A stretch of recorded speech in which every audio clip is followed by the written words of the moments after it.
27 ভাগী প্ৰশ্ন গৃহ কাক বোলে হম দম আদি কাক বোলে সুধিছিল তাৰ ভিতৰত অৰ্থাৎ 27 ভাগী প্ৰশ্নৰ ভিতৰত এভাগ প্ৰশ্ন হ'ল ঈশ্বৰ কাক বোলে অনিশ্বৰ কাক বোলে ঈশ্বৰ কাক বোলে তেতিয়া ভগৱন্ত পুৰুষে উদ্ধৱক কৈছিল ঈশ্বৰ কাক বোলে ওৱান ধৰ্ম তেজী ভকতিত তত্ত্বপৰ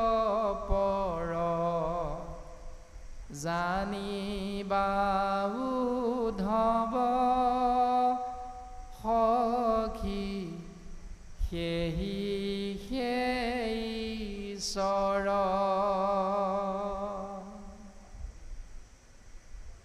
আন সকলো চিন্তা এৰি কেৱল এক দেৱ এক হেও একত বিনে নাই কেও পৰম সত্যৰ অন্বেষণত জীৱন আগবঢ়াই দিয়া যিজন ব্যক্তিৰ জীৱনধাৰা আমি দৰ্শন পাম আন ধৰ্ম তেজী ভকতিত তত্ত্বপৰ জানিবা উদ্ধৱ সখী সেহিহে ঈশ্বৰ সেইজনে ঈশ্বৰ এতিয়া আজিৰ এই পুণ্য ধামত হাজাৰজন বাপ আই উপস্থিতি আছে আৰু হাজাৰজন বাপ আই আমি গুৰুজনাৰ আদৰ্শেৰে অনুপ্ৰাণিত হৈ প্ৰত্যেকে ভকতীয়া ধৌত সাজ পৰিধান কৰি নামঘৰত আহিছোঁ কিন্তু নামঘৰত ধৌত সাজ পৰিধান কৰি আহিলেও প্ৰত্যেকজনাৰ প্ৰতি প্ৰত্যেকজনাৰ দৰ্শনটো কিন্তু একে নহয় অৰ্থাৎ ভাগৱতে আমাক সিদ্ধান্ত দিছে ভকতক দেখিলে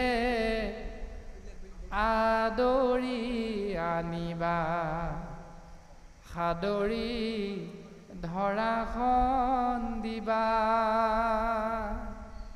পদূলি মূৰতে চৰণ ধুৱাই দিবা সেয়ে হব ভকতৰ সেৱা ভকতক দেখিলে আদৰি আনিবলৈ কৈছে এতিয়া আদৰি অনা ব্যৱস্থাটোত আজি আপোনাসবে কাক কেনেকৈ আদৰি আনিলে নাজানো কিন্তু আমি মূৰ্হমতি উপস্থিত হতে আমাক চৰণ ধুৱাই দিছিল বাকী সকলক এতিয়া ধুৱালে নে নাই ধুৱাই এইটো কিন্তু আমি দেখা নাপালো আৰু নাজানো কিয়নো আমি দেৰিকৈ আহি উপস্থিত হৈছোঁ এতিয়া বাকী সকলক চৰণ ধুৱাইছিলে নাই সকলে নাই ধুৱা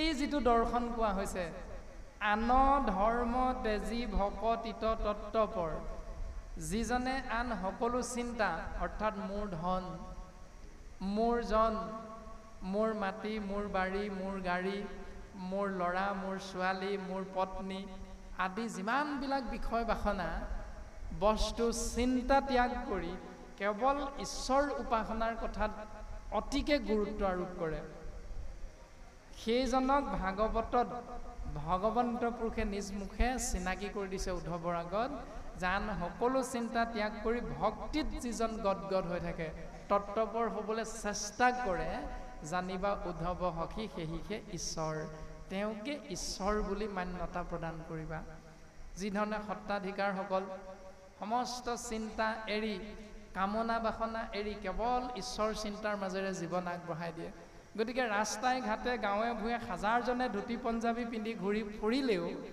সকলোকে সেৱা কৰাৰ ইচ্ছাটো জাগৃত নহয় অন্তৰৰ মাজত কিন্তু সত্তাধিকাৰ এজন দেখাৰ লগে লগে চলন্ত গাড়ীখনতো আপোনাৰ মোৰ মূৰটো আপোনা আপুনি দুখ খাই যায় কিয় ই দৰ্শনটো ভাগৱতে দিছে গতিকে ভকত হ'লেই নহ'ব ভকতৰ লক্ষণটো অন্ততঃ আমি পালন কৰিবলৈ চেষ্টা কৰিব লাগিব দ্বিতীয় কথা হ'ল ভকত হ'বৰ বাবে আমি এজন ঈশ্বৰৰ চৰণত শৰণ ল'ব লাগিব আশ্ৰয় গ্ৰহণ কৰিব লাগিব আৰু সেই শৰণৰ ব্যৱস্থাটোৰ কথা কোৱা হৈছে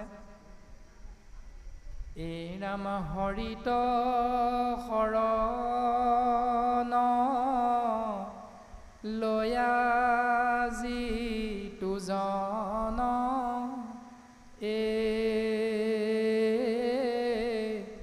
হৰিৰ চৰিত্ৰ শ্ৰৱণ কীৰ্তন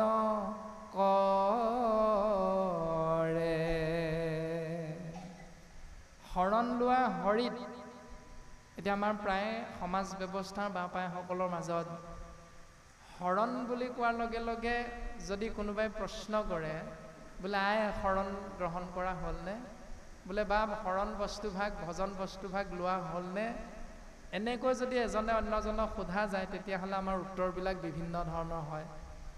যেনে যদি আমি শ্ৰীমন্ত শংকৰদেৱ সংঘৰ হয় তেতিয়াহ'লে আমাৰ কোনোবা এজন বাপাই বা যুৱকক সুধিলে উত্তৰটো আমি দিওঁ কি বুলি যে হয় আমি শ্ৰীমন্ত শংকৰদেৱ সংঘত শৰণ ল'লোঁ। সত্ৰ সমাজক যদি সোধা যায় কোনোবা এজন বাপাই বোলে হয় আমি দক্ষিণপাট সত্ৰত শৰণ ল'লোঁ, আমি বৰপেটা সত্ৰত শৰণ ল'লোঁ, আমি মধুপুৰ সত্ৰত, আমি আউনীআটী সত্ৰ আদি বিভিন্ন সত্ৰৰ নাম কোৱা যায়। কিন্তু নামঘোষা শাস্ত্ৰত মাধৱ গুৰুজনে সকলোখিনি ভাৱনা বাক্য নৎসাত কৰি তাৰ উত্তৰটো দিলে, শুদ্ধ ৰূপটো দৰ্শন কৰালে যে সত্ৰ সংঘ তুমি যে কৈ আছা শৰণ ল'লোঁ বুলি সকলোবিলাক ভুল চিন্তা। অৰ্থাৎ শৰণ লোৱা কেৱল হৰিত, হৰিত শৰণ লোৱা। তোমাক কোনোবা অনুষ্ঠানত শৰণ লোৱাৰ কথা নাই কোৱা। যদি হৰিত শৰণ লৈছা তেতিয়াহ'লে ৰাখে হৰি মাৰে কোনে, মাৰে হৰি ৰাখে কোনে। আনুষ্ঠানিকতাক দোহাই দি আমি এখন সমাজত আছোঁ, এইটো ভাল পাইছোঁ যে যিভাগ অনুষ্ঠানতে আমি ভাল পাম সেই ভাগতে থাকিম, এইটো প্ৰত্যেকৰে ব্যক্তি হিচাপে নিজৰ নিজৰ চিন্তা। কিন্তু গুৰুজনাই ক'লে শৰণ ল'বা হৰিত, কিন্তু হৰিত শৰণ ল'লা এই বুলি আমি উত্তৰটো দিয়াৰ লগে লগে আমি কি বুলি ক'ম বোলে কেতিয়া ল'লা শৰণ, বোলে আমি 1995 চনতে বা 85 চনতে শৰণ ল'লোঁ, বোলে বাপ আমি 2015 চনতহে লৈছোঁ। তেতিয়াহ'লে তুমি আমাতকৈ 30 বছৰমান সৰু। এনেধৰণে আমাৰ প্ৰায় আলোচনাবিলাক হৈ থাকে। এইটো সমাজৰ কথোপকথন, আমি টানি অনা হৈছে মাত্ৰ। কোন কাতকৈ কিমান ডাঙৰ, কোন কোনজনাতকৈ কিমান সৰু, এইটো শৰণ লোৱা দিনটোৱে নিৰ্ভৰ নকৰে, দিনটো প্ৰধান নহয়। তাৰ ঘোষা জোকাৰ পাছৰ পংক্তিয়ে কি ক'লে যে হৰিত শৰণ লয়া যিটো জন এই, যিজনে হৰিত শৰণ লোৱা দিনটোৰ পৰা শৰীৰৰ চৰিত্ৰ শ্ৰৱণ কীৰ্তন কৰে, এই দুটা কৰ্ম ধৰ্ম হিচাপে পালন কৰিছোঁ নাই। এইটোহে আটাইতকৈ গুৰুত্বপূৰ্ণ কথাটো যে বিদ্যালয়ত নামটো কোন চনত কিমান দিনত লগাইছিলোঁ এইটো ডাঙৰ কথা নহয়, কিন্তু 365 দিনৰ অন্তত মানে 350 দিনৰ অন্তত বছৰীয়া পৰীক্ষা এটা পাতে। এদিন এটা বিষয়ৰ পাঠ ঘৰত পঢ়ি বছৰীয়া পৰীক্ষাৰ বিষয়টো আমি উত্তীৰ্ণ হ'ব কেতিয়াও নোৱাৰিম, এইটো আমি সকলোৱে জানো। অৰ্থাৎ লেটাৰ মাৰ্কটো আমি এদিন পঢ়ি কোনো গোটাব নোৱাৰোঁ। 365 দিনৰ অন্তত 340 দিনমান মন পুতি আমি পঢ়িব লাগিব মনোযোগেৰে, তেতিয়াহে। তাৰ পাছতো আকৌ ফেইল কৰা নিয়মো আছে, দ্বিতীয় বিভাগত উত্তীৰ্ণ হোৱাও আছে, তৃতীয় বিভাগত উত্তীৰ্ণ হোৱাও আছে। গতিকে আমি চিন্তা কৰিব লাগিব যে শৰণ কিমান চনত ল'লোঁ এইটো ডাঙৰ কথা নহয়, ডাঙৰ কথাটো হ'ল শাস্ত্ৰই দৰ্শন কৰোৱা, গুৰুজনাই বুজাব বিচৰা সেই ব্যৱস্থাটো আমি সুদৃঢ় বিশ্বাসেৰে আমি পালন কৰিছোঁ নে নাই কৰা। যদি কৰিছোঁ তেতিয়াহ'লে আমাক শাস্ত্ৰই প্ৰশংসা কৰিছে মহাজন বুলি। অৰ্থাৎ দুৰ্ঘোৰ অপাৰ সংসাৰ সাগৰ সিটো মহাজনে অতি মহাসুখে তৰে। সেইজনে হ'ল মহাজন, ভাগৱতে বা শাস্ত্ৰই প্ৰশংসা কৰিছে। আৰু মহাজন হৈ অতি মহাসুখেৰে এই মায়াময় সংসাৰৰ মায়া ছেদ কৰি আমি পৰম গতি লাভ কৰিব পাৰিম। এতিয়া এইটোৱে হ'ল গুৰুজনাই দিয়া আমাক উত্তম দৰ্শনটো। এতিয়া তাকে লৈ আমি যদি জীৱনৰ বাট বুলিব পাৰোঁ তেতিয়াহ'লে ধ্ৰুৱ সত্য ঈশ্বৰৰ পূৰ্ণ কৃপাৰ পাত্ৰ হ'ব পাৰিম। কিন্তু তাক আশ্ৰয় নকৰি যদি আমি অন্য বিষয়ৰ চিন্তাত থাকি থাকি যদি জীৱনটো যাপন কৰোঁ তেতিয়াহ'লে তুমি কোন অনুষ্ঠানত আছে এইটো নিৰ্ভৰ নকৰে ভক্তিয়ে। এতিয়া চিন্তাটো আমি অতীৱ প্ৰয়োজন কৰাটো। এই মুহূৰ্তত কপিল পুত্ৰৰ চৰণত মাতৃ দেৱহূতিয়ে সেৱাভাগ নিবেদন কৰিছে যে তজু অনুগ্ৰহে আবে জন্ম সীমা পাইলোঁ, এতে কেশে শান্ত চক্ষু তোমাক দেখিলোঁ। তুমি যে 10 নম্বৰতে জন্ম হ'লা এতিয়াৰ পৰা আৰু তোমাৰ পিতৃয়ে কামনা বাসনা চৰিতাৰ্থ পূৰণ কৰিবলৈ মোৰ ওপৰত এই ব্যৱস্থাটো আশ্ৰয় কৰিবলৈ চিন্তা নকৰে। সেইকাৰণে তুমিয়ে মোৰ দুখ কষ্টৰ অন্ত পেলাই দিলা। সেইকাৰণে তোমাক মই মহাশান্ত হিচাপে দৰ্শন পাইছোঁ। এই বুলি দেৱহূতিয়ে পুত্ৰ কপিলৰ চৰণত সেৱা নিবেদন কৰিছে। তাৰ পাছত পুনৰ পদে আমাক প্ৰকাশ কৰিছে, এৰাম আৰু মোৰ মোহ দূৰ কৰিবে যোৱাই, অহমম ভাৱ তুমি আছা কৰাই, তজু পাৱে শৰণ লৈলোহো কৰি সাৰ, ভৃতৰ সংশয় তজু ছেদন কুঠাৰ। সেই মোৰ পুত্ৰ কপিল, তোমাৰ চৰণত মই আৰু এভাগী সেৱা নিবেদন কৰিছোঁ। এতিয়াও হয়তো মোৰ 24টা তত্ত্বৰে গঠিত শৰীৰটোত মোহ যোগ হৈ আছে, অহংকাৰটো যোগ হৈ আছে। গতিকে সমস্তখিনি দূৰ কৰিবৰ বাবে আমি তোমাৰ চৰণত শৰণে পখিছোঁ।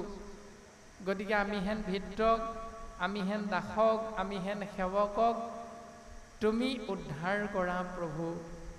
এইবুলি পুত্ৰৰ চৰণত সেৱা নিবেদন কৰিছে। ও নমো নমো কপিল স্বৰূপ দেৱ হৰি, প্ৰকৃতি পুৰুষ মুত কৈও ভাল কৰি। তোমাৰ চৰণত আমি বাৰে বাৰে সেৱা নিবেদন কৰিছোঁ। হে দেৱস্বৰূপ ঈশস্বৰূপ তুমি কপিল। প্ৰকৃততে কপিল ঈশতত্বই হয়, কিন্তু সেই মোহ আৰু সেই মায়াটো এতিয়াও আছে মাতৃ দেৱহূতি। পূৰ্ণাংগ ৰূপত ঈশ্বৰ বুলি বিশ্বাসটো হোৱাগৈ নাই, মাত্ৰ পিতৃয়ে দৰ্শন কৰাই থৈ গৈছে। অৰ্থাৎ কপিলৰ পিতৃ মানে দেৱহূতিৰ স্বামী কৰ্দমে দৰ্শন কৰাই থৈ গৈছে।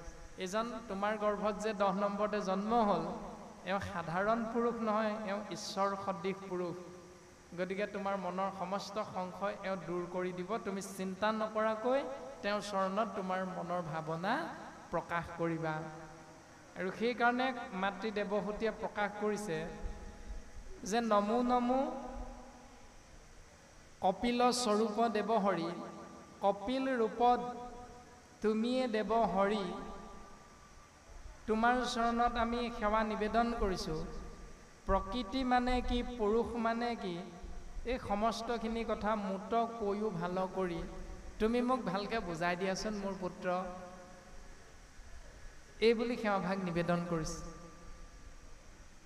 মাতৃৰ বাঞ্ছিত এহি শুনি কৃপা মই, মনে প্ৰভু অভিনন্দা কৰিয়া আছয়।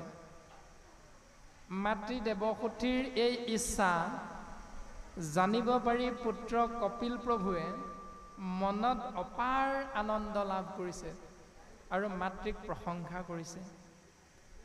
অল্প হাস্য কৰিয়া বুলন্ত ভগৱান, শুনা প্ৰত্যুত্তৰ মাৱ শুয়া সাৱধান। যি যুগ কহিছো পূৰ্বে ঋষি সমস্তত, তাক আজি তজু আগে কৰিবু বেকত।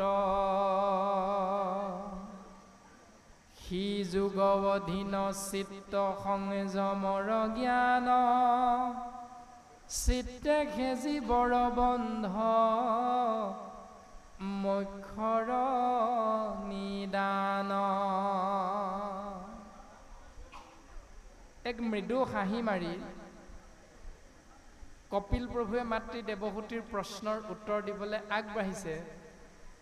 সেই মোৰ মাতৃ দেৱহূতি, তুমি শুনাচোন, যিখিনি কথা পূৰ্বতে মই ঋষি সমস্তৰ আগত প্ৰকাশ কৰিছিলোঁ,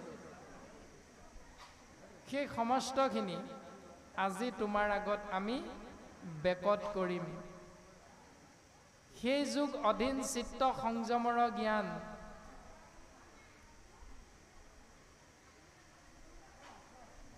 চিত্তেখে জীৱৰ বন্ধ মুখৰ নিদান। ঋষি সমস্তৰ আগত কোৱা সেই কথাখিনি কায় বাক্য মন এক কৰি চিত্তক ঈশ্বৰৰ চৰণত অৰ্পণ কৰিবৰ বাবে যি নীতি নিয়ম কৰ্ম ধৰ্ম হিচাপে আমি আশ্ৰয় কৰোঁ, সেই সমস্তখিনি সংযমৰ জ্ঞান তোমাৰ আগত আমি প্ৰকাশ কৰিম। মনত ৰাখিবা মা, প্ৰথম যে চিত্তেখে জীৱৰ বন্ধ মুখৰ নিদান। কায় বাক্য মন এক, চিত্তই হ'ল জীৱৰ অধোগতি আৰু পৰম গতি দৰ্শন। ঋষভ হিচাপে জন্মগ্ৰহণ কৰি ভগৱন্ত পুৰুষে তেওঁৰ 100জন পুত্ৰৰ আগত প্ৰকাশ কৰিছিল, মনুষ্য শৰীৰ জানা মুকুতিৰ দ্বাৰ, বিষয় সুখত তাংক নকৰিও নাৰ। মনুষ্য শৰীৰটোৱে হ'ল জীৱৰ উত্তম পাত্ৰ, যি পাত্ৰত অৱস্থান কৰিলে জীৱই পৰম গতি লাভ কৰিব পাৰে। কিন্তু সেই পাত্ৰটো পায়ো সেই মোৰ পুত্ৰসকল তোমালোকে নৰকৰ পথটো আশ্ৰয় নকৰিবা। অৰ্থাৎ বিষয় ভোগ ভোগ কৰিবলৈ গৈ হৰি সেৱাৰ ফালে তোমালোকে পিঠি নিদিবা, এই বুলি প্ৰকাশ কৰিছে। তাৰমানে 84 লক্ষবাৰ আপুনি আমি যিটো শৰীৰতে কৰ্ম অনুসাৰে অৱস্থান নকৰোঁ কিয়, বঢ়াৰপু মাধৱ গুৰুজনে আমাক এটি ঘোষাৰ মাধ্যমেৰে সিদ্ধান্ত দিলে, বিষয় সম্বন্ধ সুখ সমস্ত জুনিতে পাই, হৰি সেৱা একো স্থানে নাই, হৰিৰ সেৱাৰ যোগ্য কেৱল মনুষ্য তনু, জানি ফুৰা হৰি গুণ গাই, ৰামে জানি ফুৰা হৰি গুণ গাই। এতিয়া তত্ত্বটো জানি হৰি নাম গুণ যশ আশ্ৰয় কৰিবলৈ কৈছে। এতিয়া যদি এইটো শুদ্ধ হয়, তেতিয়াহ'লে আমি ভাগৱত কীৰ্তন দশম ঘোষা ৰত্নাৱলী চৰ্চা কৰিবৰ বাবে কিয় কেৱল গুৰুজনাৰ জন্মদিনটোলৈ ৰৈ থাকোঁ? ইমান ডাঙৰ এভাগ নামগৃহ আছে, এনেকৈ প্ৰত্যেক প্ৰাথমিকে আঞ্চলিকে গাঁৱে গাঁৱে সমাজে গুৰুগৃহ থকাৰ পাছতো আমি নামঘৰলৈ যাবলৈ কিয় এলাহ কৰোঁ? এইটোৱে হ'ল শাস্ত্ৰৰ লগত আমাৰ নিমিলা চিন্তাটো। আমাৰ নিমিলা চিন্তাটো এইটোৱে, কেলৈ নাযাওঁ? এই ভাগৱতত এইকেইটা কথা আছে, আমি দেখোন জানোৱেই। নামঘোষাৰ গোটেই 1000 ঘোষা মুখস্থ হৈ আছে, আকৌ মইনো ভকতৰ সংগত গৈ কি শুনিমগৈ? এইকেইটা কথাহে ক'ব। এনেকুৱা চিন্তাৰ মাজত আমি অৱস্থান কৰি থাকোঁ। গতিকে ভাগৱতে কোৱা এটাই দৰ্শন, শ্ৰৱণ কীৰ্তন কৰি বৈকুণ্ঠক যায়, ধৰ্ম অৰ্থ কাম মোক্ষ হবে আত পায়।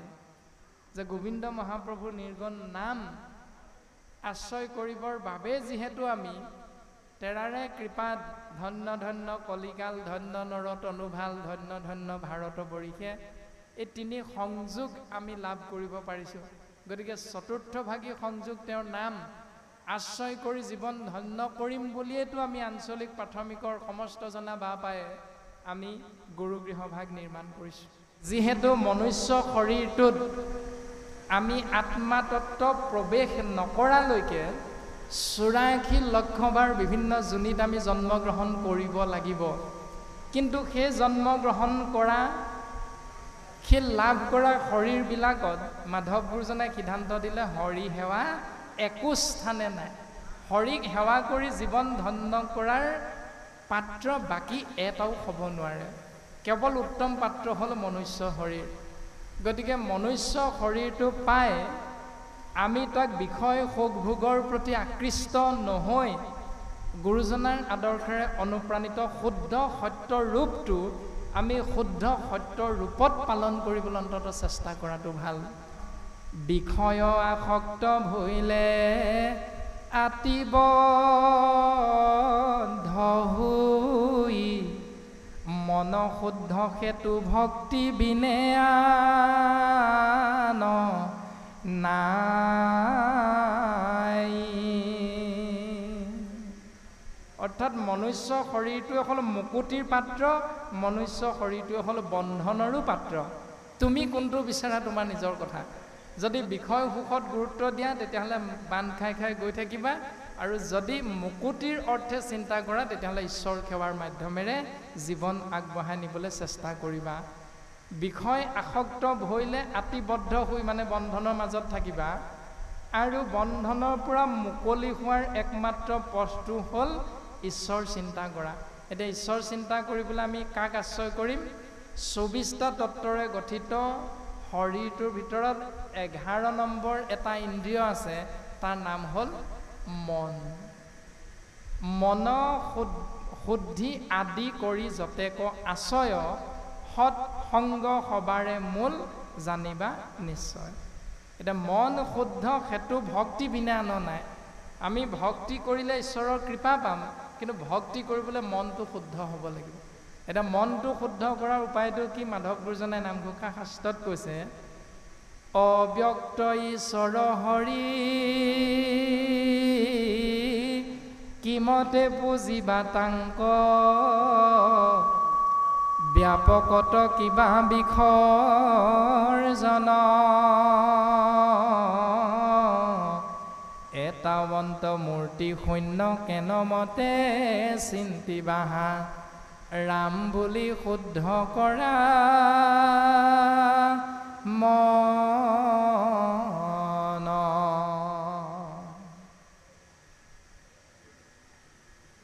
ভগৱন্ত এনেকুৱাই, এটাৱন্ত মানে এনেকুৱাই। কেনেকুৱা?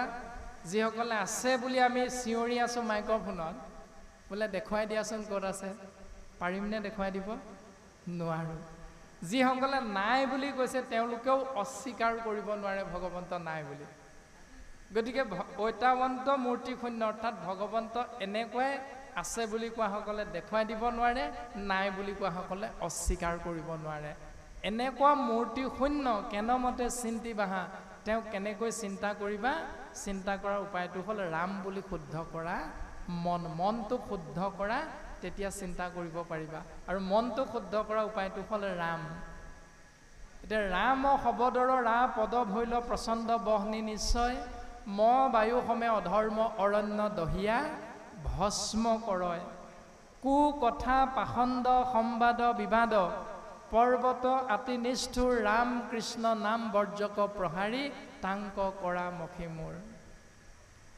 যদি নামাচাৰ্য বাপজনাই নাম আশ্ৰয় কৰিলে গোপাল গোবিন্দ যদুনন্দন কৃষ্ণৰ চৰণে লৈলো শৰণ, ৰাম কৃষ্ণ হৰি বিষ্ণু জগত প্ৰসিদ্ধ নাম, প্ৰাথমিকৰ আঞ্চলিকৰ বাপাই সকলো তেওঁৰ লগত শাৰীত বহি সংগত কৰিলে ৰাম কৃষ্ণ নাম।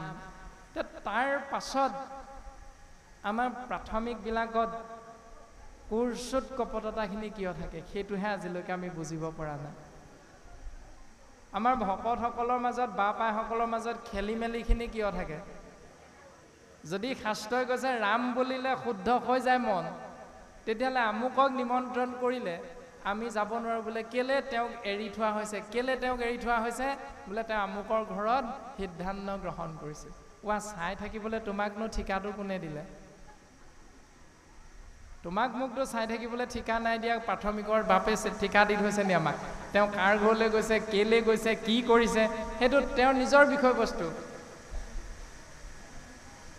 আমাৰ অপৰাধটো মাজে মাজে এনেকৈ ৰৈ যায় গতিকে আমি সেৱা নিবেদন কৰা হৈছে যে নাম আমি যিমানেই নলওঁ কিয় হয়তো নাম লওঁতেও আমাৰ মনটো শুদ্ধ কৰিব পৰা নাই যদি শুদ্ধ কৰিব পাৰিলোহেঁতেন তেতিয়াহ'লে আমাৰ অনুষ্ঠানবিলাকতো ইমান এটা খেলি মেলি হয়তো নাথাকিলহেঁতেন সেইকাৰণে বাকী অনুষ্ঠানৰ বাপাইসকলে পোনেই আঙুলিটো শ্ৰীমন্ত শংকৰদেৱ সংঘৰ বাপাইসকলৰ প্ৰতিহে আগবঢ়াই দিয়ে এইটো হ'ল ৰাম নাম তাৰমানে ৰাম নাম ল'লেও যে আমি বাপাইসকলে মনটো শুদ্ধ কৰিব পৰা নাই তাৰে হয়তো প্ৰমাণবিলাক আমি বিচাৰ কৰিলে এনেকৈ লাভ কৰিব পাৰিম ইয়াৰ উত্তৰবিলাক কপিল প্ৰভুৱে মাতৃ দেৱহূতিৰ লগত কথোপকথনত গুৰুজন বস্তুৱে ভাগৱতৰ পদে সিদ্ধান্ত দিছে এৰাম ভক্তিহে কল্যাণ পথ কহিলো বুজাই ঈশ্বৰত চিত্ত দিলে মুকুত হৈ মন শুদ্ধি আদি কৰি যতে কয়াচয়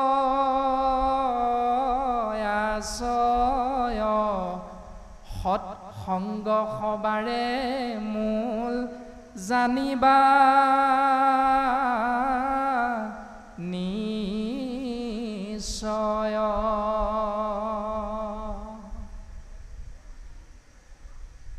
মন শুদ্ধকে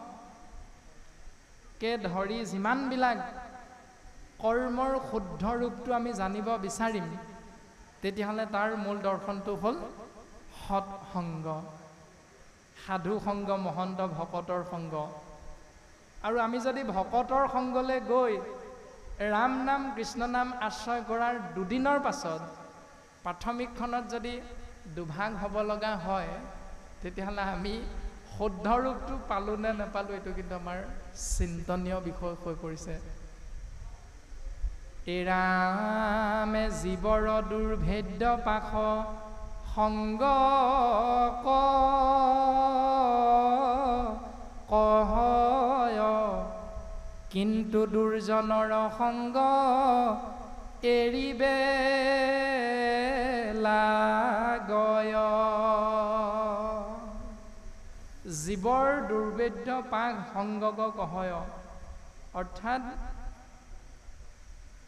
বিপথৰ পৰা সৎপথ অমংগলৰ পৰা মংগল যদি বিচৰা যায় তেতিয়াহ'লে একমাত্ৰ পথটো হ'ল সৎসংগ আৰু সৎসংগ আশ্ৰয় কৰিবলৈ যাওঁতে দুৰ্জনৰ সংগটো এৰিবলৈ গৈছে এতিয়া সৎ কোন অসৎ কোন আদিবিলাক কথাও ভাগৱতৰ পদে আমাক সুন্দৰভাৱে ক'ব কিন্তু বৰ্তমান কপিল প্ৰভুৱে মাতৃ দেৱহূতিৰ আগত কৈছে মা তুমি মনত ৰাখিবা যদি মংগল বিচাৰা তেতিয়াহ'লে সৎসংগৰ আশ্ৰয় কৰিবা আৰু সৎসংগ আশ্ৰয় কৰিবলৈ যাওঁতে কিন্তু দুৰ্জনৰ সংগটো ত্যাগ কৰিবা এই দৰ্শনটো প্ৰকাশ কৰিছে এতিয়া ইয়াতে আমাৰ গোটেই অনুষ্ঠানৰ ব্যৱস্থাখিনি লুকাই আছে অৰ্থাৎ প্ৰাথমিকৰ পৰা আঞ্চলিকৰ পৰা জিলাৰ পৰা মূল ইয়ালৈকে যিডাল জখলা বা চেইন আমি বুজি পাওঁ এই চেইনডালৰ মূল দৰ্শনটো ইয়াতে লুকাই আছে যদি তুমি শৰণ মাৰ্গটো গ্ৰহণ কৰিলা তেতিয়াহ'লে তুমি তোমাৰ জন্ম দিয়া পিতৃ আৰু মাতৃৰ গৃহত কি নিয়ম পালন কৰি আছিলা সেইটো তুমি অনুষ্ঠান প্ৰতিষ্ঠানে যাব লাগিব নে নালাগে যোৱাটো উচিত নে অনুচিত তুমি ভাগৱতৰ পদে নিজক বুজাবলৈ চেষ্টা কৰিলে বুজি পাবা কাৰোবাক গৈ সুধি থাকিব নালাগে আৰু বোলে হেৰি আমি যেনিবা শংকৰ সংঘৰ হলোৱে দিনত নাযাওঁ দিয়ক ৰাতিয়ে গৈ আহিম মাৰ ঘৰৰ পৰা এনেকুৱা কিছুমান নিয়মো আমাৰ চলি থাকে এৰিব নোৱাৰোঁ ককাই ভাই ইষ্ট মিত্ৰ কুটুম্ব গতিকে আমি তালৈ হ'ব দিয়া কোনো নাই দেখা নহয় যাওঁ আৰু এতিয়া কিন্তু এই চতুৰ্থ স্কন্ধত দক্ষ যজ্ঞ ইয়াতে খুব সুন্দৰভাৱে কথাখিনি আছে যে ভকতৰ উপস্থিতিৰ পাছত যদি আমি উপস্থিত হওঁগে তেতিয়াহ'লে সেই যজ্ঞৰ অৱশিষ্ট ভাগৰ গৰাকী হ'ল শিৱৰ পালিত অনুস্বৰগণ ভূত প্ৰেতগণ, তেওঁলোকৰহে অধিকাৰ আছে। যজ্ঞৰ অৱশেষৰ ভোক্তা হ'ল ভূত প্ৰেতগণ। যদি আমি কোনো অনাসংগীৰ গৃহত এৰিব নোৱাৰি যাওঁ তেতিয়াহ'লে শাস্ত্ৰই কৈছে তুমি আগদিনাই গৈ আহিবা। যদি সন্ধিয়া সময়ত যাওঁ বা পাছদিনা যাওঁ তেতিয়াহ'লে শাস্ত্ৰ আমাক ভূত প্ৰেত বুলি গালি পাৰিছে। গতিকে শৰণ লওঁতে কথাকেইটা অকণমান গুৰুত্ব সহকাৰে বুজাটো ভাল বা বুজিবলৈ চেষ্টা কৰাটো ভাল। ক'লৈ যাব লাগে, কেনেকৈ যাব লাগে, কেতিয়া যাব লাগে, কিয় যাব লাগে, এই প্ৰশ্নকেইভাগি অন্ততঃ নিজকে শাস্ত্ৰসন্মতে বুজাবলৈ চেষ্টা কৰিব লাগে। ৰাম সেই সংগ নিতে যদি কৰয় সাধুত মুখৰ দুৱাৰতে বেশুয় মুকুত।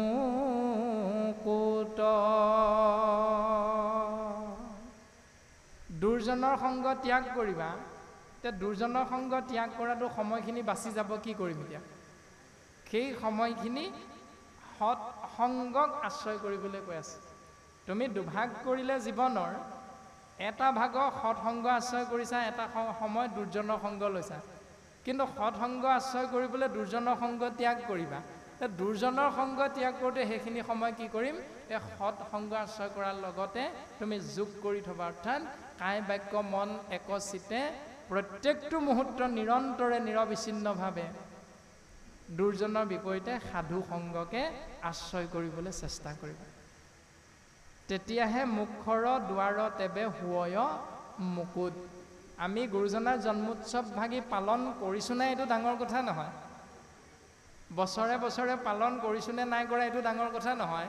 কিন্তু শাস্ত্ৰই কৈছে সৎসংগ যদি মুকুতি পাত্ৰ হ'ব বিচাৰা, মুক্ত হৈ থাকিব বিচাৰা, তেতিয়াহ'লে কেৱল সৎসংগ আশ্ৰয় কৰাটোৱে অতীৱ প্ৰয়োজন। কপিল প্ৰভুৱে মাতৃ দেৱহূতিৰ আগত এই কথাটো প্ৰকাশ কৰিছে। ৰাম সাধুৰ লক্ষণ আবে কহো কৰি সাৰ হুয় কৰোণা চিত্ত সুহৃদ সবাৰ। সাধুৰ লক্ষণ তোমাৰ আগত কওঁ, সেই মা দেৱহূতি তুমি শুনাচোন। হুয় কৰোণা চিত্ত সুহৃদ সবাৰ, অৰ্থাৎ সকলোৰে প্ৰতি ক্ষমা গুণেৰে যিজন এই সংসাৰত নিজকে বৰ্তাই ৰাখিব পাৰিছে, তেওঁকে বা তেনেকুৱা গুণেৰে বিভূষিত জনকে স্বাভাৱিকতে সাধু বুলি তুমি বুজিবা। সাধুৰ লক্ষণটো সেইটোৱে, সকলোৰে প্ৰতি। এই যে ভগৱন্ত পুৰুষে উদ্ধৱক কৈছিল, সমস্ত ভূততে ব্যাপী আছো মই হৰি, সবাকো মানিবা বিষ্ণু বুদ্ধি কৰি। তাৰ এটা সৰু চিন্তা হ'ল এনেকুৱা, যেতিয়া আমাৰ গৃহৰ মধ্যে এজন অতিথিৰ আগমন হয়, তেতিয়া গুৰু ধৰ্মৰ একান্ত সেৱক হিচাপে আমি কি কৰোঁ? অতিথি দেৱো ভৱ, অতিথিক ঈশ্বৰ জ্ঞান কৰিবলৈ কৈছে। সেইকাৰণে আমি গুৰুজনাৰ আদৰ্শৰে অনুপ্ৰাণিত বা পাই সকলে আমাৰ গৃহত অতিথিৰ আগমন হ'লে আমি তেওঁক পৰি পৰি ঘোষা এজোকাৰে সেৱা নিবেদন কৰোঁ। তোমাৰ চৰণ সেৱাৰ গোবিন্দ, নাজানো একো উপায়, জিমদে সেৱাত ৰহিব কৰোণা কৰিতে হৰি যোৱাই। সেই প্ৰভু, তোমাক কেনেকৈ সেৱা কৰিব লাগে আমি নাজানো, কিন্তু তোমাক যেনেকৈ সেৱা কৰিলে সন্তুষ্ট হ'ব লাগে বুলি তুমি ভাবা, তুমি তেনেকৈ নিজ কৰোণা গুণে সন্তুষ্ট হৈ আমাকো কৃপা কৰিবা প্ৰভু, কিয়নো আমি তোমাৰ সেৱক, আমি তোমাৰ দাস। এই দৰ্শনটো প্ৰকাশ কৰা হয়। এইটো প্ৰকাশ কৰিবলৈ যাওঁতে আমি সমাজ নিৰ্বাচন কৰোঁ নেকি? যদি কৰোঁ তেতিয়াহ'লে সেইটো আমাৰ অপৰাধ। অৰ্থাৎ আমি শ্ৰীমন্ত শংকৰদেৱ সংঘৰ বা পায়, সেইকাৰণে আমাৰে অনুষ্ঠানৰ এজন ভকত আমাৰ গৃহলৈ আহিলে পৰি পৰি ঘোষা গাই গাই সেৱা কৰোঁ, এইটো শাস্ত্ৰসন্মত। কিন্তু অন্য সমাজৰ এজন যদি বা পায় আমাৰ গৃহলৈ আহে লং পেণ্ট চাৰ্ট পিন্ধি, তেতিয়া আমি তেওঁৰ লগত ব্যৱহাৰটো কেনেকুৱা কৰোঁ? এইটো আমি চিন্তনীয় বিষয়। কিন্তু সাম্প্ৰতিক সময়খিনি শাস্ত্ৰই কৈছে অতিথি দেৱো ভৱ। অতিথি কোন সমাজৰ এইটো বিচাৰ কৰাৰ অধিকাৰ আমাৰ গৃহস্থী ধৰ্ম বা পাইসকলৰ নাই। অতিথি হ'ল ভগৱান। গতিকে অতিথিক ভগৱান জ্ঞানেৰে আমি মান্যতা প্ৰদান কৰাটোৱে হ'ল গৃহস্থী ধৰ্মৰ মূল বিষয়বস্তু। তেওঁ আমাৰ সমাজৰ হয়নে নহয়, তেওঁ শৰণীয়া হয়নে নহয়, তেওঁ ভজনীয়া হয়নে নহয়, এইবিলাক আপোনাৰ মোৰ বাছ বিচাৰ কৰাৰ গৃহস্থী ধৰ্মৰ অধিকাৰটো গুৰুজনে আমাক শাস্ত্ৰত নাই দিয়া। গতিকে আমাৰ যিখিনি সৰু সুৰা খেলি মেলি থাকে আমি চিন্তা কৰাটো অতিব প্ৰয়োজন। প্ৰকাশ কৰিছে যে সাধুৰ লক্ষণটো শুনা, হুয় কৰুণা চিত্ত সুহৃদ সবাৰ, সকলোৰে প্ৰতি দয়াৰ ভাৱটো ৰাখিব পৰা, সকলোকে এক ঈশ্বৰৰ সন্তান স্বৰূপ জ্ঞান কৰা, এই দৰ্শনটো যাৰ লগত থাকে দেখা পোৱা যায়, তেওঁকে স্বাভাৱিকতে সাধু বুলি বুজি পাবাই। এৰাম শাস্ত্ৰ অনুবৰ্তী শত্ৰু নাহিও তপন, সুশীল গুণেশে মাত্ৰ তাৰাৰ ভূষণ। হে মা দেৱহূতি, শাস্ত্ৰই কৈছে কোনো কাৰো শত্ৰু নহয়। শাস্ত্ৰ অনুবৰ্তী শত্ৰু নাহি উত্তপন। শাস্ত্ৰসন্মতে এই সংসাৰত শত্ৰু জন্ম হ'বই নোৱাৰে। তাৰমানে সকলোৰে শৰীৰৰ ভিতৰত একে পৰমাত্মা কৃষ্ণ তত্ত্বই আছে। গতিকে আমি যাক গালি পাৰিম সেইজনৰ শৰীৰতো যদি কৃষ্ণ তত্ত্ব আছে বুলি শাস্ত্ৰই কৈছে, তেওঁ যদি আমাৰ শত্ৰু নহয় বুলি আমি বুজি পালোঁ, তেতিয়াহ'লে গালি কাক পাৰিব? এইটো আমি কোনোদিন চিন্তা নকৰোঁ। ককৰ্থনা কাক কৰিলোঁ, এইটো আমি কোনোদিন চিন্তা নকৰিলোঁ। গতিকে মহাত্মা গান্ধীয়ে যি কৈ থৈ গ'ল যে মানৱ সেৱাই শ্ৰেষ্ঠ ধৰ্ম, যিহেতু শাস্ত্ৰ মাধ্যমেৰেও কৈছে যে মানুহে ভগৱান, অৰ্থাৎ অৰ্জুনক সম্বোধি বুলন্ত শ্ৰী হৰি কলিত বৈষ্ণৱেই বিষ্ণু জানা নিষ্ট কৰি। কলিত ভকতেই ভগৱান, কলিত নৰেই ঈশ্বৰ। আৰু প্ৰয়াত কণ্ঠ সুধা কণ্ঠ ৰত্ন ভূপেন হাজৰিকাদেৱেও গানৰ মাধ্যমেৰে আমাক কিছু কিছু আধ্যাত্মিক জ্ঞান দিবলৈ হয়তো চেষ্টা কৰিছিল যে মানুহে মানুহৰ বাবে যদিহে অকণো নাভাবে, অকণি সহানুভূতিৰে ভাবিব কোনেনো কোৱা সমনীয়া, মানুহে মানুহৰ বাবে। মানুহ যদিহে নহয় মানুহ, দানৱ কাহানিও নহয় মানুহ। দানৱ যদিহে হয় মানুহ, লাজ পাব কোনেনো কোৱা সমনীয়া। যদি দানৱ মানুহ হয় তেতিয়া লাজ কোনে পাব? মানুহে পাব। কাৰণ আমিহে মানুহ মানুহ বুলি প্ৰত্যেকে মূৰটো দাঙি দাঙি একেবাৰে গপত উফন দি আছোঁ।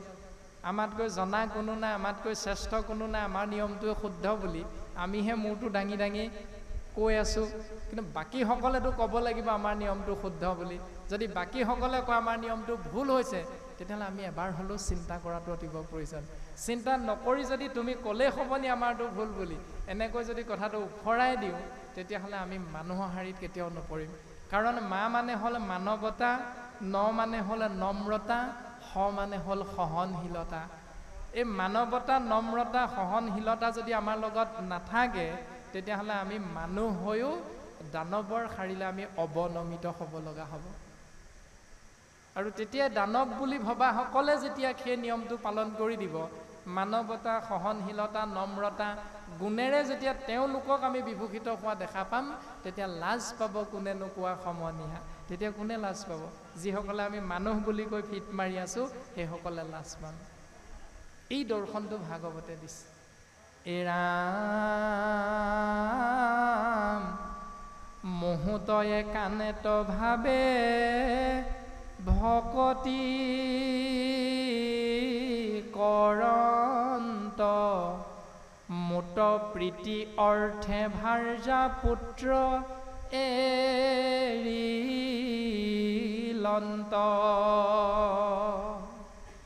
মূৰ সুমংগল কথা কহন্ত শুনন্ত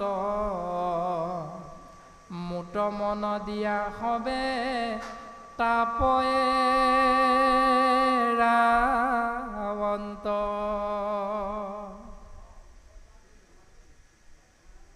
মোত একান্তভাৱে ভক্তি কৰিব লাগিব। মোৰ প্ৰীতি অৰ্থে অৰ্থাৎ মই যদি ভাল পাব লাগে তেতিয়াহ'লে মোৰ ভাল পোৱা লাভৰ বাবে ভাৰ্যা পুত্ৰ ত্যাগ কৰিব লাগিব। আৰু বিপৰীতে মূৰ সুমংগল কথা কহন্ত শুনন্ত আৰু মুত মন যদি অৰ্পণ কৰিব পাৰা অৰ্থাৎ মোৰ চৰণত যদি মোৰ নামত যদি মনটো দি দিব পাৰা তেতিয়াহ'লে তিনি তাপৰ পৰা অনায়াসে পৰিত্ৰাণ পাব পাৰিবা। আধি ভৌতিক, আধি দৈবিক, আধ্যাত্মিক এই তিনি তাপৰ পৰা সহজতে পৰিত্ৰাণ পাব পৰা উপায়টো হ'ল একাদশ ইন্দ্ৰিয় মনক ভগৱন্তৰ চৰণত অৰ্পণ কৰি দিয়ে। এতিয়া আমিতো সকলোৱে মনটো অৰ্পণ কৰিছোঁৱে, কৰাৰ পাছতো যে তাপে আহি আমাক বেৰি বেৰি ধৰে কাৰণটো কি? তাৰমানে আমাৰ ভগৱন্তক উপাসনা কৰা পদ্ধতিটোত ক'ৰবাত নহয় ক'ৰবাত কিবা এটা খেলি মেলি হৈ আছে নিশ্চিত ৰূপত, নহ'লে হয়তো আমাক এই মায়াবিলাকে বেঢ়ি নধৰিলেহেঁতেন। এই যে মাধৱ গুৰুজনাই কৃপালু গুৰুৰ আজ্ঞা শিৰে ধৰি নাম ঈশতত্বৰ চৰণত শৰণাপন্ন হ'ল আৰু শৰণাপন্ন হৈ গুৰুৰ ধৰ্ম ঈশতত্বৰ চৰণ সেৱাত ক'ৰবাত কেনেবাকৈ খেলি মেলি হৈ যাব ভাবি দেৰগাঁৱৰ নেঘেৰি টিঙত জোৰোণ পিন্ধাই থোৱা, আঙুঠি পিন্ধাই থোৱা সেই কন্যাকো ত্যাগ কৰিছিল বঢ়াৰপু মহাপুৰুষ মাধৱ গুৰুজনে। ইমান ত্যাগ স্বীকাৰ কৰিছিল গুৰু ধৰ্মৰ বাবে। তেনে এজন গুৰুৰ জন্মোৎসৱ ভাগি পালন কৰিবলৈ গৈ আমি সেইজনা গুৰুৰ আদৰ্শক ক'ৰবাত কেনেবাকৈ নৎসাত কৰিছোঁ নেকি চিন্তা কৰাটো কিন্তু অতিব প্ৰয়োজন। অৰ্থাৎ আজি যে আমি সকলোখিনি আহিলোঁ, সন্তানকেইটিক কিয় আনিব নোৱাৰিলোঁ? আজি যে আমি ইয়ালৈ আহিলোঁ অকল বাপজন আইগৰাকীক কিয় আনিব নোৱাৰিলোঁ? আমাৰ বোৱাৰীগৰাকীক কিয় আনিব নোৱাৰিলোঁ? বোৱাৰীক আনিলোঁ কিন্তু সন্তানটোক আনিব নোৱাৰিলোঁ কিয়? আনিলোঁ সন্তানটোক কিন্তু গাড়ীখনে নামঘৰৰ বাটচৰা সন্মুখতে নমাই থৈ গুচি গ'ল, আকৌ নিবলৈহে আহিব। এই যিবিলাক চিন্তা, ইয়াত সেই কথাটো প্ৰকাশ কৰিছে। অকণমান ভাবি চালে আমি উত্তৰটো লাভ কৰিব পাৰিম যে মূৰ প্ৰীতি অৰ্থে ভাৰ্যা পুত্ৰ এৰিলন্ত, এইটো হ'ল বাহ্যিক ভাৰ্যা পুত্ৰ এৰিলন্ত। গুৰুজনাই সেই দৰ্শনটো দেখাই থৈ গৈছে কিন্তু আমি সেইটো এৰিব পৰা নাই। কিন্তু লগতটো লৈ আহিব পাৰোঁ, সেইটোতো আমি কৰাৰ পৰা বঞ্চিত হৈ থাকোঁ। সেইকাৰণে আমি কেতিয়াবা চাওঁ কিছু কিছু কথা ভাবি, কেৱল 20জনমান বাপ যদি বহি থাকে, প্ৰাথমিকৰ সম্পাদক বাপজনাই যেতিয়া কোনোবা এজনক নামাচাৰ্যৰ কাৰণে নাম আঁত ধৰিবৰ কাৰণে বা ভাগৱত অস্থায়ীভাৱে প্ৰতিষ্ঠা কৰিবৰ বাবে যেতিয়া তেওঁ প্ৰস্তাৱ কৰিবলৈ যায় তেতিয়া মূৰটো দুৱাই সেৱা কৰোঁতে কি বুলি কয় আপোনাৰভাৱে জানেই নহয়? ভক্তিভাজন কৃপালু বাপাই সমস্ত। আই কিন্তু এগৰাকীও নাই সদায়। তাৰমানে এটা গতানুগতিক ক'ব লাগে কাৰণেহে কৈ দিয়ে ভক্তিভাজন কৃপালু বাপাই সমস্ত। আছে অকল বাপ কেইজনে, আইটো তাত নাই। আই বুলি নকোৱা হ'লেও হৈ গ'লহেঁতেন, বোলে ভক্তিভাজন কৃপালু বাপ সমস্ত বুলি ক'লেই হ'ল, কাৰণ তাত অকল বাপসকলহে আছে, আই নাই। তাৰপাছত আমি কেতিয়াবা দুবিধাত পৰিব লগা হয় যে বৈকুণ্ঠৰ কল্পতৰু পুৰাণৰ সূৰ্য মহাভাগৱতক আশ্ৰয় কৰিবলৈ যাওঁতে আপোনাৰ হওক গুৰু ধৰ্মৰ একান্ত সেৱক, পিতৃতুল্য জ্ঞানজ্যেষ্ঠ বয়োজ্যেষ্ঠ দেউতাসকল, ব্ৰজধামৰ গোপী সদৃশ লক্ষ্মীস্বৰূপা মাতৃসকল, ভক্ত প্ৰহ্লাদ সদৃশ ধ্ৰুৱ, প্ৰহ্লাদ আৰু ধ্ৰুৱ সদৃশ কণ কণ মইনাসকল বুলি ক'বলৈ যাওঁতে ৰৈ দিব লগা হয়। কিয়নো অনুষ্ঠানভাগীত মইনা নায়েই নহয় এতিয়া। কাক ক'ম এতিয়া আমি? সেইকাৰণে আমিও চিন্তা কৰিব লগা হয় কেতিয়াবা কেতিয়াবা যে মইনাসকলক যদি আমি আনিলোহেঁতেন তেতিয়াহ'লে অন্তত এই যে বৃদ্ধাশ্ৰমৰ সংখ্যাবিলাক বাঢ়ি বাঢ়ি গৈ আছে, অন্তত আমি বৃদ্ধ অৱস্থাত সেই ব্যৱস্থাটো পালন নকৰাকৈ আমি থাকিব পাৰিলোহেঁতেন। আৰু আমি সগৌৰৱে এই 3 বছৰীয়া গুৰু ধৰ্মৰ আদৰ্শেৰে অনুপ্ৰাণিত শ্ৰীমন্ত শংকৰদেৱ সংঘ ভক্তি পঢ়াশালী ভাগিত নামটো লগাই লৈ আমি সগৌৰৱে এইটো কথাও স্বীকাৰ কৰিব পাৰোঁ যে আজিলৈকে এই অনুষ্ঠানভাগীৰ অধিৱেশনকেইভাগী বা এনেকুৱা ধৰ্মালোচনী সভাভাগীত বাকী অনুষ্ঠানবিলাকত যি বৃত্তিকৰ্ম হয় ইয়াত কিন্তু সেইবিলাক বৃত্তিকৰ্ম নহয়। এইটো কিন্তু আমি সগৌৰৱে আমি ক'ব পৰাৰ অধিকাৰকণ বৰ্তমান আপোনালোকে আমাক দিছে, তো সেইটো আমি ক'বলৈ পাহৰিলেও নহ'ব। যিধৰণে ফাংচন এখন পাতিলে বৃত্তিকৰ্ম হয়, আমাৰ অনুষ্ঠানবিলাকত কিন্তু সেইটো নহয়। কাৰণ ইয়াত সেৱা বাহিনীৰ এটা দায়িত্ব থাকে আৰু সেই দায়িত্ব সুন্দৰভাৱে আমাৰ এই সন্তানসকলে পালন কৰি থাকে। কিন্তু অকল সেয়া পালন কৰিলে নহ'ব, বাকীখিনিও আমি চিন্তা চৰ্চা কৰিব লাগিব। তাৰ এটা সৰু কথা আমি মাত্ৰ আগবঢ়াই দিয়াহে হ'ব। আমি নাম নকওঁ বোলে গছৰ গুটি খাবা, নাম নকবা। আমি এজন ডাঙৰ নাম থকা ভকতৰ গৃহত এদিন উপস্থিত হৈছিলোঁ আৰু তেওঁক আমি আমাৰ গৃহলৈ আমন্ত্ৰণ কৰোঁতে তেওঁৰ পুত্ৰজনৰ কথা কৈছিল। পুত্ৰজন আছিল গুৰুজনাৰ আদৰ্শেৰে অনুপ্ৰাণিত, খোল তাল নৃত্য আদি সমস্ততে পাৰ্গত এজন আমাৰ বয়সৰে যুৱক। যেতিয়া জানিলোঁ এইখিনি কথা পিতৃ মুখৰ পৰা, পুত্ৰ কাষতে বহি আছে, আমাৰ মনটো আনন্দত নধৰা হৈ গৈছিল, কাৰণ তেওঁতে সুন্দৰ কৰ্ম কৰি আছে।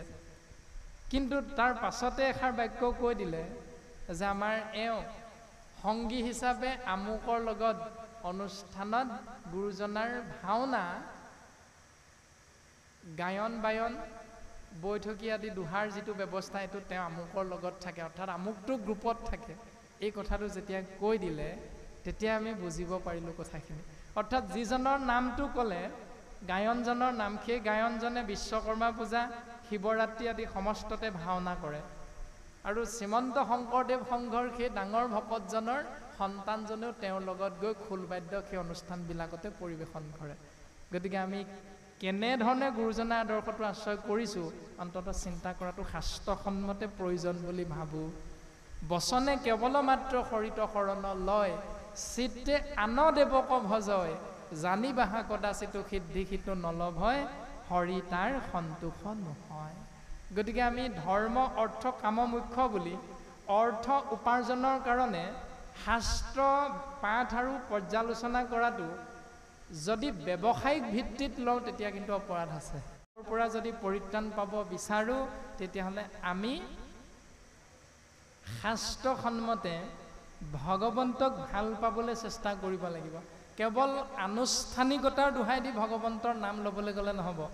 ভগৱন্তক স্বধৰ্ম জীৱৰ ভাল পোৱা এই নিয়মটো আমি পালন কৰিবলৈ চেষ্টা কৰিব লাগিব। আমি আকৌ এইটো নাই কোৱা আপোনালোকে নাই ভাল নাই পোৱা বুলি আকৌ আমি ক'ব বিচৰা নাই, গতিকে তেনেধৰণেও আপোনালোকে বুজিবলৈ বাৰু চেষ্টা নকৰিব। আমি নিজৰ মনৰ ভাৱনা শাস্ত্ৰই কওঁতে কেনেধৰণে আমি বুজি পোৱা হৈছে তাকহে মাত্ৰ প্ৰকাশ কৰা হৈছে। এৰামে তাৰা কবুলয় সাধু জানিবা আই, তাৰাৰ সংগক তুমি প্ৰাৰ্থিবা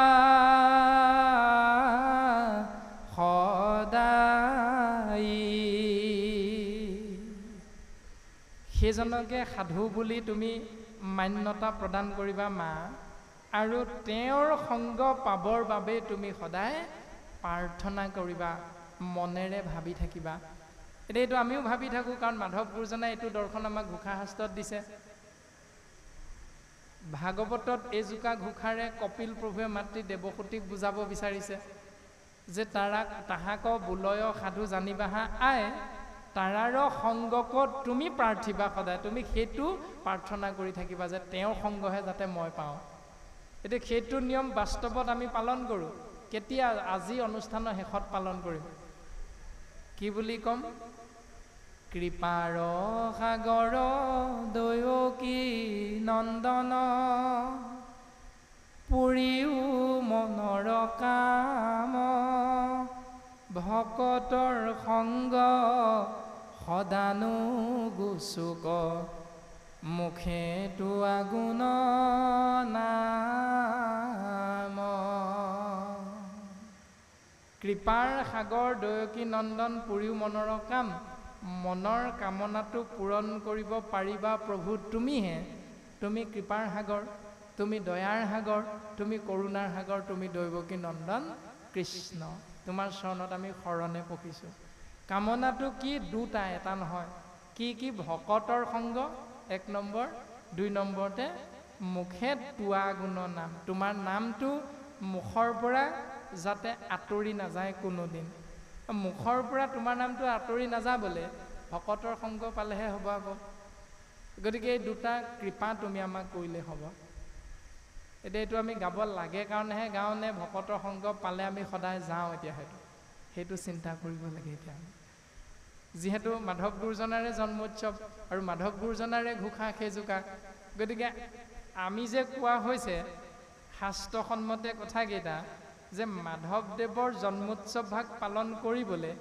শংকৰ গুৰুজনাৰ জন্মোৎসৱ পালন কৰিবলৈ শ্ৰীকৃষ্ণৰ জন্মাষ্টমী ভাগ পালন কৰিবলৈ আৰু প্ৰাথমিকৰ বাৰ্ষিক কৰ্ম আৰু আঞ্চলিকৰ বাৰ্ষিক কৰ্ম এই 4 ভাগ বা 5 ভাগ পালন কৰিবলৈহে কেৱল নামঘৰলৈ যাওঁ নি যদি এই কেইভাগ পালন কৰিবলৈহে নামঘৰলৈ যাওঁ তেতিয়াহ'লে মাধৱ গুৰুজনাই ভুলকৈ লিখিলে নহয় আমি ভুলকৈ বুজি আছোঁ যিকোনো এটা হ'ব লাগিব তাৰ হয়তো আমি যদি শুদ্ধকৈ বুজিছোঁ তেতিয়াহ'লে মাধৱদেৱে ভুল কৰি থৈ গ'ল যদি মাধৱদেৱে শুদ্ধকৈ লিখি থৈ গৈছে তেতিয়াহ'লে আমি ভুলকৈ বুজি আছোঁ যদি আমি ভুলকৈ বুজিছোঁ তেতিয়াহ'লে আমাৰ শুদ্ধটো কোনটো হ'ব কৃপাৰ সাগৰ দয়কী নন্দন পুৰিও মনৰ কাম ভকতৰ সংগ মাজে সময় নুগুচুক মুখে তোৱা গুণ নাম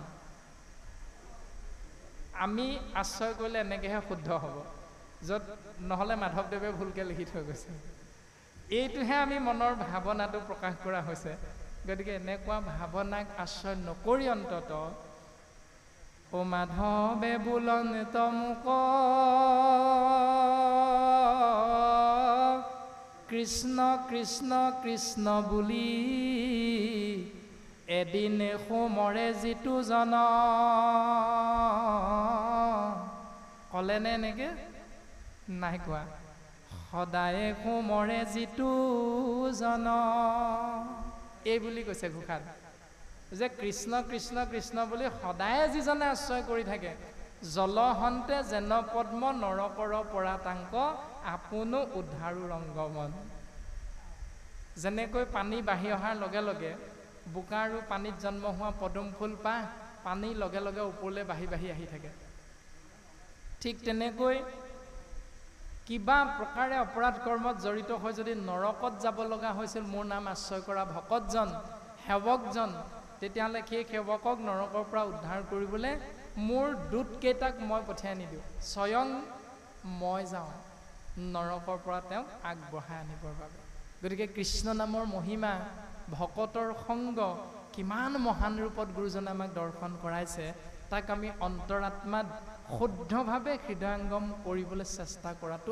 অতীৱ প্ৰয়োজন কাৰণ বিশ্বায়নৰ যুগ সাম্প্ৰতিক সময় ক'ৰ পৰা ক'লৈ কেনেধৰণে আগবাঢ়ি গৈ আছে সিদিনা শ্বিলঙত আপোনাৰভাৱে ছ'চিয়েল মিডিয়াটো পাইছে বা আমি সমস্ত জনাই যে এমাহৰ বিবাহত সোমোৱা এগৰাকী পত্নীয়ে নিজৰ স্বামীক হত্যা কৰি থৈ নিখোজ হৈছে গতিকে এনেকৈ কিমান ঘটনা নিতৌ আমি পায়ে আছোঁ আমি যে গৃহৰ পৰা ওলাই আহোঁ পিতৃ মাতৃয়ে সদায় আমাক কয় যে ভালকৈ যাবা ভালকৈ থাকিবা ভালকৈ খাবা এই যে কয় পিতৃ মাতৃও চিন্তা কৰিব লগা হয় ঘৰত যে দেশকালৰ গতি কেনেকুৱা গতিকে এই দেশকালৰ এই যিবিলাক ব্যৱস্থা আমি ছ'চিয়েল মিডিয়াত সাম্প্ৰতিক সময়ত পাই আছোঁ এনেকুৱা ব্যৱস্থাখিনিৰ পৰা এখন সুন্দৰ সমাজ সুস্থ বাতাবৰণ গঢ়িবৰ বাবে আমি প্ৰত্যেকেই যদি আহোঁ পুৰুষাৰ্থ চেষ্টা কৰি আমি সন্তানবিলাকক সুন্দৰ পথ দৰ্শন কৰাওঁ তেতিয়াহ'লে আমি বিচৰা ধৰণে